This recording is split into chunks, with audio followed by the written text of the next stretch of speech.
Hello friends, welcome to our channel. তো আমাদের চ্যানেলে কিন্তু তোমাদের সবাইকে স্বাগত। আয়ুষ্মান ভারত যে আরোগ্য যোজনা আছে, তো সেখানে কিন্তু আমি টোটাল ফর্ম ফিল আপটা আজকে তোমাদের দেখিয়ে দেবো। একদম সহজ ফর্ম ফিল আপ, বাংলায় একদম সহজ করে আমি দেখিয়ে দেবো। তোমরা এই পিডিএফটা, অর্থাৎ আমি যে পিডিএফটা বাংলায় এনেছি, এটা কিন্তু আপনারা কোথায় পাবেন অবশ্যই আমি কিন্তু ভিডিওর লাস্টে কিন্তু বলে দেবো। এবং সেখান থেকে কিন্তু ভিডিওটি ডাউনলোড করে আপনিও নিজের জন্য প্রিন্ট আউট করে এটি কিন্তু করে রাখতে পারেন। তো আপনার যে ওখানে ক্যাম্প আছে বা আপনার যে পৌরাঞ্চল পৌরসভা আছে, এটি কিন্তু সেখানে কিন্তু জমা দিতে পারবেন, কোনো অসুবিধা কিন্তু হবে না। তো দেখুন, আয়ুষ্মান ভারতের টোটাল যে ফর্মটা টোটাল আমি কিন্তু বলছি। দেখো, প্রথমে কিন্তু মৌলিক উপভোগী বিবরণ, ঠিক আছে, এটা কিন্তু দিতে হবে। প্রথমে কিন্তু তার আধার নম্বরটা দেবেন, আধার নম্বর যে 12টা সংখ্যা হয় সেটা দেবেন। আবেদনকারীর নাম, ধরুন আপনার যেটা নাম আছে সেটা লিখবেন, বাংলায় লিখতে পারেন, ইংরেজিতে লিখতে পারেন, কোনো কিন্তু ব্যাপার নেই। আপনার যে রেশন কার্ডটা আছে সেটা কিন্তু এখানে রেশন কার্ডের নম্বরটি দেবেন, ঠিক আছে। চলুন, এইটুকু তো আপনারা বুঝতে পারলেন। এবার আপনার শ্রেণী কী আছে, অর্থাৎ ক্যাটাগরি কী আছে রেশনের, AYY, SPHH, PHH, RKSY1, RKSY2 নাকি নর্মাল এখনও হয়নি, জেনারেল, ঠিক আছে। এবার ধরুন আপনার যে আধার কার্ডের সঙ্গে মোবাইল নাম্বারটি যুক্ত সেটি কিন্তু এখানে দিতে হবে, অর্থাৎ আধার কার্ডের সাথে কিন্তু মোবাইল নাম্বার লিঙ্ক হতেই হবে। এবার দেখুন, আপনি কি পুরুষ নাকি মহিলা নাকি অন্যান্য, অবশ্যই সেটাও দিতে হবে। জন্মের তারিখ আপনার কত, ঠিক আছে, এখানে ধরুন যত আপনার জন্মের তারিখ, ঠিক আছে, সেটা কিন্তু অবশ্যই দিয়ে দেবেন। এটা দিয়ে দেওয়ার পরে কিন্তু একদম সহজভাবে আমি কিন্তু আপনাদের বুঝিয়ে দিচ্ছি, একদম সহজ। এখানে কিন্তু সম্পূর্ণ বাড়ির ঠিকানা, রাস্তার নাম, গ্রাম বা ওয়ার্ড, আপনারা এখানে সম্পূর্ণ ঠিকানাটা লিখে দেবেন। আধার কার্ডে যেই ঠিকানাটা আছে, ঠিক আছে, এখানে কিন্তু সম্পূর্ণ ঠিকানাটা কিন্তু লিখে দেবেন, বা ভোটার কার্ডে যেটা আছে সেটা কিন্তু লিখে দেবেন। এটুকু হয়ে গেল। এবার আপনার জেলা কি আছে, ধরুন আপনার জেলা উত্তর 24 পরগনা। আপনার ব্লকের নাম ধরুন আপনার ব্লক বা পুরসভা, ধরুন পুরসভার নাম আপনার হাবড়া পুরসভা কিংবা অশোকনগর পুরসভা, যেটাই হবে সেটা। গ্রাম বা পঞ্চায়েত বা ওয়ার্ড, আপনি ধরুন কোনো ওয়ার্ডে রাখেন, ধরুন আপনি 3 নম্বর ওয়ার্ডে থাকুন বা 4 নম্বর বা 5 নম্বর, সেটা লিখলেন, বা যেই পঞ্চায়েতের আন্ডারে থাকেন সেটা লিখলেন। পরিবারের প্রধানের নাম, আচ্ছা, পরিবারের প্রধানের নাম এখানে কার দেবেন, এখানে পরিবারের প্রধানের নাম দেবেন যার নামে আপনার আগের স্বাস্থ্যসাথী কার্ডটি ছিল, ঠিক আছে, তার প্রধানের নামটাই দেবেন, ঠিক আছে। তারপর দেখুন, মোট পরিবারের সদস্য সংখ্যা কত, 4 হলে 4, 3 হলে 3, 1 হলে 1, 5 হলে 5, যেটা সেটা দিয়ে দেবেন। এবং প্যান নাম্বার দিয়ে দেবেন, পরিবারের যে প্রধান আছে তার প্যান নম্বর দিয়ে দেবেন। এবার দেখুন, আপনার স্বাস্থ্যসাথী কার্ডটি যার নামে তার তার নামটা প্রধান দেবেন, এবং তার প্যান নাম্বার যেটা আছে সেটাও দিয়ে দেবেন, কোনো চাপ নেই, দিয়ে দিলেন। এবার দেখুন, এখানটা কিন্তু খুব গুরুত্বপূর্ণ, নির্বাচনী সংক্রান্ত বিবরণ, এটাই কিন্তু আসলে একটা জায়গা। এখানে আপনার ভোটের যে এপিক নম্বরটা আছেন, দেখবেন ভোটার কার্ডের উপরে একটা এপিক নম্বর থাকে, সেই নাম্বারটা দেবেন। এবার এসি নাম্বার, ঠিক আছে, এটা হচ্ছে কি অ্যাসেম্বলি নাম্বারটা, এটা কিন্তু আপনার যখন লিস্ট বের হয়েছিল, ঠিক আছে, আপনি ভোটার লিস্ট যাদের কাছে আছেন তার উপরেই দেখবেন এই নাম্বারটা আছে, বা আপনি এই বছর যখন ভোট দিতে গেছিলেন দেখবেন নির্বাচন কমিশন থেকে আপনাকে একটা কাগজ দিয়েছে, সেখানেও কিন্তু এসি নাম্বারটি লেখা আছে, ঠিক আছে, তাহলে বুঝে গেলেন। এখানে পার্ট নাম্বারটিও ওখানে লেখা আছে, আপনাকে যে কাগজটা দিয়েছিল নির্বাচন কমিশন থেকে, কিংবা ভোটার লিস্ট যদি আপনি দেখেন সেখানেও পেয়ে যাবেন। এখানে আপনার ক্রমিক নম্বরটি, ঠিক আছে, কত নম্বরে আপনার সিরিয়ালটা আছে সেটা আপনি পেলেন। আচ্ছা, এবার একটি আসল, আপনি যে পরিবারের প্রধানের নাম দিয়েছেন সেটা কিন্তু স্বাস্থ্যসাথী সংক্রান্ত বিবরণ এবার কিন্তু এখানে দিতে হবে। এখানে যে স্বাস্থ্যসাথী কার্ডের যে নাম্বারটা আছে সেই নাম্বারটা কিন্তু টোটাল কিন্তু এইখানটাতে বসিয়ে দিতে হবে, স্বাস্থ্যসাথী কার্ডের নাম্বারটা। তারপর দেখুন, আবার কিন্তু আরেকটি গুরুত্বপূর্ণ চলে আসলো, যে যোগ্যতার মানদণ্ড, যোগ্যতা কি, শুধুমাত্র যদি একটি কাঁচা, এটা কিন্তু শুধু লিখে দিয়েছে গ্রামীণ অঞ্চলের জন্য, ঠিক আছে, এটা কিন্তু শহর অঞ্চলের জন্য না, গ্রামীণ অঞ্চলের জন্য। আপনি যদি গ্রামে থাকে অবশ্যই কিন্তু এটা কিন্তু দেবেন, যে শুধুমাত্র একটি কাঁচা দেয়াল ও কাঁচা ছাউনি ঘর বিশিষ্ট কি আপনার আছে, হ্যাঁ কি না, যদি হ্যাঁ থাকে হ্যাঁ, না থাকলে না। 16 থেকে 59 বছরের বয়সের মধ্যে কোনো প্রাপ্তবয়স্ক সদস্য নেই, যদি থাকে তাহলে হ্যাঁ, যদি না থাকে নেই, সেখানে রাইট দিয়ে দেবেন, যেটাই হবে সেটা। তারপর দেখুন, এখানে কিন্তু বলা আছে গ্রামীণ এলাকার জন্য, এখানে গ্রামীণ এলাকার জন্য কি আছে, 16 থেকে 59 বছর বয়স পর্যন্ত প্রাপ্ত পুরুষ সদস্য নেই এমন মহিলা প্রধান পরিবার আপনার কি আছে, যদি থাকে হ্যাঁ, যদি থাকে নেই।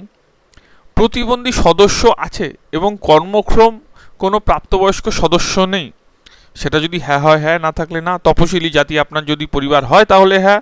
এখানে এভাবে আপনি দেখিয়ে দিচ্ছি কীভাবে রাইটটা দেবেন, এই যে পেন নিয়ে জাস্ট একটা, এই যে এরকম করে একটা জাস্ট টিক মেরে দেবেন, ঠিক আছে। তারপর দেখুন, ভূমিহীন পরিবার যাদের আয় উৎস দৈনিক শারীরিক শ্রম যদি আপনার হয়, এখানে টিক মেনে দেবেন। আর যদি আপনার না হয়, ধরুন আপনার পরিবারে কেউ চাকরি করে, তাহলে এখানে রাইট মারবেন, এখানে রাইট মারবেন না, ঠিক আছে। তার বলে আমি যে এখানে একটা কাটা চিহ্ন দিলাম, এটা কিন্তু আবার দিতে যাবেন না। যেটুকু রাইট দেওয়ার দরকার সেটাখানেই রাইটটা দেবেন, কোনো কাটাকাটি করবেন না। আচ্ছা, অসহায় ভিক্ষাবৃত্তির উপর নির্ভরশীল কেউ কি হয়, হ্যাঁ কি না, এটাও দেবেন। তারপর দেখুন ম্যানুয়াল, হাতে মল পরিষ্কার করার পরিবার, এটা যদি হয় হ্যাঁ, না হলে না। আদিম, বিশেষভাবে দুর্বল উপজাতি গোষ্ঠী যদি হন আপনি, অবশ্যই হ্যাঁ, না হলে না। আইনভাবে মুক্তিপ্রাপ্ত বন্দি শ্রমিক যদি হয় হ্যাঁ, না হলে না। এগুলো দিলেন। এবার শহরাঞ্চলের জন্য, ঠিক আছে, খুব গুরুত্বপূর্ণ জায়গাগুলো। শহরাঞ্চলের জন্য দেখুন আবর্জনা সংগ্রহকারী, আপনার কি বাড়ি থেকে আবর্জনা সংগ্রহকারী হয়, যদি হ্যাঁ হয় হ্যাঁ, যদি না হয় না। ভিক্ষুক কি আপনি, অবশ্যই কিন্তু এখানে হ্যাঁ হলে হ্যাঁ, না হলে না। গৃহকর্মী কি আপনি, হ্যাঁ হলে হ্যাঁ, না হলে না। রাস্তার হকার মুচি বা সেবাদানকারী, যদি হ্যাঁ হয় হ্যাঁ, না হলে না। নির্মাণ শ্রমিক, এখানে যেগুলো পড়বেন, ঠিক আছে, যেমন নির্মাণ শ্রমিক, তারপর হচ্ছে প্রসাদ, রাজমিস্ত্রি, শ্রমিক, রংমিস্ত্রি, ওয়েল্ডার, কুলি, আপনি যদি হ্যাঁ হন হ্যাঁ, যদি না হন না। ঝাড়ুদার, স্যানিটারি কর্মী, মালি, এগুলো যদি হ্যাঁ হন হ্যাঁ। তারপর কি গৃহভিত্তিক কর্মী, কারিগর, হস্তশিল্প, তারপর হচ্ছে পরিবহন কর্মী, চালক, ঠেলা গাড়ি, রিক্সা চালক, এগুলো যদি হ্যাঁ হয় হ্যাঁ, না হলে না, ঠিক আছে। একদম একদম একদম পুরো সহজ ফর্ম, ঠিক আছে, কোনো চাপ নেবেন না। যেগুলো অসুবিধা হবে কমেন্ট সেকশনে কমেন্ট করে বলে দেবো, আর লাস্টে বলে দেবো আপনি পিডিএফটা পাবেন কোথা থেকে, অবশ্যই দেখুন। তারপর দেখুন অতিরিক্ত তথ্য কি, 70 বছর বেশি কি আপনার কি বাড়িতে কোনো লোক আছে, যদি হ্যাঁ থাকে হ্যাঁ, না থাকলে না। পরিবারের কোনো পরিবারের সদস্য কি আশা বা AWH নন, যদি নন হন তাহলে কিন্তু হ্যাঁ লিখবেন, না হলে না লিখবেন, ঠিক আছে। তারপর দেখুন বর্জনীয় সত্য যাচাই, এগুলো কিন্তু খুব গুরুত্বপূর্ণ, এটাও কিন্তু দেবেন। যে পরিবারের বার্ষিক আয় 8 লক্ষ টাকার বেশি, হ্যাঁ হলে হ্যাঁ, না হলে না। পরিবারের কোনো সদস্য আয়কর প্রদান করেন, হ্যাঁ হলে হ্যাঁ, না হলে না। SIR BLA 2026 তালিকায় ASDD তালিকায় নাম আছে, হ্যাঁ হলে হ্যাঁ, না হলে না। SIR ট্রাইব্যুনালে অ্যাপ্লিকাল মামলা কি আপনার বিচারাধীন, যদি আপনার বিচারাধীন থাকে তাহলে হ্যাঁ, আর যদি ভোটার লিস্টে নাম উঠে যায় কোনো ব্যাপার না, তাহলে এখানে না লিখে দেবেন। CA আবেদনকারী কি বিচারাধীন, যদি হ্যাঁ হয় হ্যাঁ, না হলে না। অন্নপূর্ণা যোজনায় উপভোক্তা তালিকা থেকে আপনার কি নাম বাদ পড়েছে, যদি হ্যাঁ হ্যাঁ হয় হ্যাঁ, না হলে না। গেল। তো এগুলো কিন্তু দিতে হবে। এবং দেখুন আপনি এখানে কিন্তু দেওয়া আছে, এখানেও কিন্তু একটা টিক মারতে হবে। আমি এত দ্বারা ঘোষণা করছি যে উপরের তথ্যগুলো আমার জ্ঞান বিশ্বাস অনুযায়ী সত্য, এবং আমি যেখানে প্রযোজ্য, যেখানে উল্লেখিত সমস্ত সমর্থনকারী নথিপত্র দিয়েছি এবং কোনো তথ্য গোপন করিনি। আমি বুঝতে পারলাম যে আমার দ্বারা প্রদত্ত কোনো তথ্য মিথ্যা প্রমাণিত হলে আমাকে সামাজিক সুরক্ষা থেকে বন্ধ করা হবে। এখানে আপনার স্বাক্ষর যদি পারেন, না হলে বুড়ো আঙুলে ছাপ দিয়ে দেবেন। এখানে আপনার আধার নম্বর, এখানে আবেদনকারীর নাম, এখানে রেশন কার্ড নম্বর, ঠিক আছে, এগুলো দিতে হবে। এগুলো দেওয়ার পর আমি একটু নিচে যাচ্ছি। এখানে হচ্ছে গিয়ে তাহলে হচ্ছে গিয়ে লিঙ্গ, অর্থাৎ পুরুষ না মহিলা নাকি থার্ড জেন্ডার, সেটা দিতে হবে। এখানে জন্ম তারিখটি দিতে হবে এবং দিন মাস কত সেটা দিতে হবে, ঠিক আছে। এখানে আপনি স্বাক্ষর দেবেন না, এখানে যেটা আছে JKS and name and signature, ঠিক আছে, অর্থাৎ জনকল্যাণ সেবা যেটা আছে সেটাই কিন্তু এটা আপনার করতে হবে, এবং এটা কিন্তু আপনার কিছু করতে হবে না, ঠিক আছে। AFLW এটা ফিল্ড ওয়ার্কার লেভেলে যারা আছে তারা কিন্তু এটা এটুকু মানে পূরণ করবে। এখানে লেখাই আছে এটা কিন্তু শুধুমাত্র অফিসিয়াল ব্যবহারের জন্য, ঠিক আছে, এটা কিন্তু আপনার কোনো কিছুর জন্য না, এটা জাস্ট এটা কিন্তু অফিসিয়ালের জন্য। তো এটা কিন্তু টোটাল ফর্মটা, ঠিক আছে। এবং আমি কিন্তু আজকে এই ফর্মটাও দেখিয়ে দেবো 70 বছর বয়সের উপরে যারা আছে তাদের ফর্মটা কীভাবে ফিল আপ করতে হবে, এবং আপনারা এই পিডিএফটি কোথা থেকে পাবেন, যেটা আমি প্রথমবারই বলছিলাম।